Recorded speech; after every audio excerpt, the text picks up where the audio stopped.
We hope you enjoyed our PIX at 60 birthday bash, but it doesn't end here. Next, Let's begin. So where does WPIX originate from? Then and now, WPIX studios and offices are located in the News Building at 220 East 42nd Street, commonly called 11 WPIX Plaza or PIX Plaza in Midtown Manhattan. The time, 1948. Harry S. Truman was president. The big movies that year were Hamlet, Abbott and Costello Meet Frankenstein, and Hitchcock's Rope. And surprisingly, New Yorkers were concerned about the subway fare hike going up to a whopping 10 cents that summer. Postage was 3 cents, and a gallon of gas could be had for 16 cents. Talk about the good old days. The FCC had also just granted the news permits to construct a television station for operation on Channel 11 under the temporary letters WLTV. So while the city enjoyed the start of the summer, the staff constructed the station and thought about finding it a fitting name. A contest was offered to station employees with a $100 prize for the best call letters. The contest was won by Vincent Krug, whose winning entry is shown here. The Daily News was a picture newspaper, and WPIX would provide a picture broadcast, in black and white, of course. Well, then you wouldn't pick the Yankees to win it, huh? Well, John, yes, and no. By mid-June 1948, with its new call letters and a facility on 42nd Street, WPIX was ready to go on the air as the city's first independent station. This is WPIX New York, Channel 11 on your dial. Opening night spotlight swept over the Daily News building. John Tillman was the first face exposed to Channel 11 viewers when the cameras went live on the night of June 15, 1948 at 7:30 p.m. I'm going to take you all down memory lane. Life was sweet. The station then launched into a star-studded inaugural with entertainers like Ed Sullivan, Basil Rathbone, Gloria Swanson, Irene Dunn, and Arthur Godfrey. We'll be gay blazers out to do the town, and we won't be home till we've done the town of Brown. WPIX went on the air with a new audience and only 3 sponsors. The station president, F.M. Flynn, outlined the news station policy to its viewers. The New York News is proud to become an active factor in its modern miracle of mass communication. The opportunities and responsibilities are recognized. And recognized they were. Committed to news since the beginning. The station presented hourly news reports followed by even dog shows aired on Channel 11. Looking to fill non-sports and news time periods, WPIX was the first station in New York to put movies on the air with Night Owl Theater and the Six Gun Movie.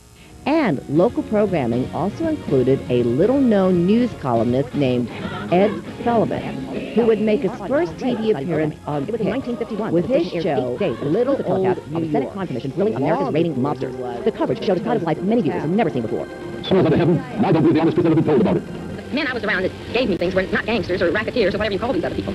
The only time I ever got anything from them was going out and having fun and maybe a few presents. And when mob boss Frank Costello threatened not to talk if the camera wasn't taken off his face. You refuse to testify further? Absolutely. Mr. Halley, all due respect to the son, which I have an awful lot of respect for, I'm not going to answer another question. You just because I'm not under arrest and I'm going to walk out. WPIX focused instead on his nervous fingers. That became one of the most memorable images in TV history. It was also in 1951 that the station expanded its newscast to a half hour. And now Telefix is on the air. Anchored by John Tillman, Guy Lebeau, Jack McCarthy, and Joe Bolton. Here is the news at 8:55, brought to you by Nob and Airway. Award-winning journalist John Tillman interviewed many great personalities throughout the years. Well, Casey, here we are at long last, right down to the wire here with the 1956 series, and I must say you look as cool, calm, and collected as a whole truckload of cucumbers. How do you feel? Among one of Tillman's many exclusives was his coverage of the dramatic sinking of the Andrea Doria in 1956. WPIX presents the story of Telefix, the Channel 11 news team. And where are those Yankees? They have come here in Boston, and they have beat the Red Sox again. Everybody's happy. The final score: the Yankees 5, the Red Sox 4, and the Yankees win the 1978 American League Eastern Pennant. If you are a Yankees fan of a certain age, then you probably grew up watching Mickey Mantle, Yogi Berra, Joe DiMaggio, and other Yankee greats on WPIX as well. In 1957, WPIX unveiled this famous trio of Rizzuto, Mel Allen, and Red Barber to broadcast the Yankee games. Now, in the broadcasting booth, you better, if you want to stick anywhere, be sure to put on your own head. I don't raise mine, will you? And if you were lucky enough to be watching the game on July 17, 1959, you saw something that changed the game forever. That was the day the world saw its very first instant replay. A ninth-inning single against the Chicago White Sox had spoiled Ralph Terry's no-hitter for the Yankees. WPIX sportscaster Mel Allen asked the director, Jack Murphy, to see the hit replayed on videotape. It was in 1965 that the station aired another first, this time the first color cast of Yankees baseball. Rizzuto would go on to enjoy a 40-year career as a radio and television sports announcer for the Yankees, becoming known for his popular but eccentric style. High flying, while it's in the air, happy birthday to Daphne Lapizan. He wants to say hello to the boys at Castle Harbor, where he told that's going to be up the alley, tries for bases. No, why don't I shut up? And that's gone. Mets baseball live on the WPIX. But the station couldn't air sports and news all the time. As it was then, it is still now something for everyone on Channel 11. The Clay Cole Show rocked New York television with top stars, all the hot performers: Bobby Rydell, Chubby Checker, Sam Cooke, Dion, hit Clay Show, including, in 1964, the Rolling Stones in their first East Coast television appearance. And the big shockwave of the Rolling Stones. WPIX has always provided some of the best kids shows of the day. In 1955, WPIX became the first New York station to air the Our Gang Little Rascals films on their daily kids TV show, The Clubhouse Gang. Hello, Buckwheat. I see you're in trouble again. And how? By the way, Buckwheat, how old are you? 4. How old are you, Porky? Huh? Put your hand here. You promise to tell the truth, the whole truth, and everything but the truth? I do. Tell the judge what happened. Joe Bolton, the station's weatherman, found a new audience hosting the clubhouse as Officer Joe, who taught respect for authority and consideration for others.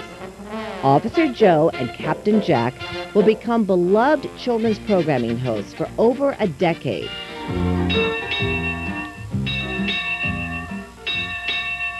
Six bells, all is well, and welcome aboard, mateys.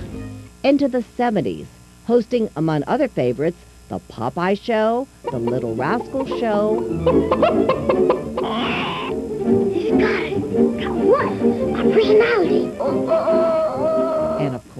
the Three Stooges. New York kids of the 50s and 60s grew up watching WPIX stars like Officer Joe Bolton, Chuck McCann, Jack McCarthy, Beachcomber Bill, the Merry Mailman, Sherry Lewis, and Bill Britton, who played beloved Bozo the Clown. Well, look who's coming this way. Here comes our friend, Mighty Muscle. Who in the 60s aired in the afternoons, also known as Peanut Butter and Jelly Time. In the 1970s, the station had a schedule jam-packed with the most popular cartoons of the day. And who could ever forget Channel 11's game show for kids, WPIX? Airing during commercial breaks, lucky viewers got called to play this game live. Okay, you have 30 seconds to play. Just say fix to score by hitting the moving target. Ready? Go. Channel 11 would broadcast an Intellivision video game over the air that the viewer would play by saying the word PIX into the phone, activating the firepower. The more invaders you were able to strike, the more points you racked up, and the more prizes you could win. That's right. It is Cougar. Congratulations. We'll be sending you a $50 U.S. savings bond. Well, that's fun to have a big winner. Behind the scenes, the voice activation was really operated from the control room, pushing the button. But it was The Magic Garden with Carol Demas, Paula Janis, and of course, Sherlock the Squirrel that charmed young viewers for a decade. Aloha! Aloha! Sherlock! Carol and Paula's colorful style, their wonderful, catchy music, their chuckle patch, and lots of storytelling captivated its fans and still has a devoted following of viewers even today. Wouldn't it be fun to say hello to the children today in different languages? Hey, that's a great idea. Would you sing the hello song with us? Okay. Okay, let's all sing together. Ready? It's nice to say hello. Hello. Bonjour. Shalom. Hola. It's nice to say hello. Hello. And how are you? It's nice to shake your hand. Shake hands. Shake hands. It's nice to shake your hand. Shake hands. And how are you? I'm fine. Me too. We're fine. And how are you? I'm fine. Me too. We're fine. And how are you? WPIX at 60 Anniversary Special is brought to you by Dunkin' Donuts, American Airlines, and Dodge Journey.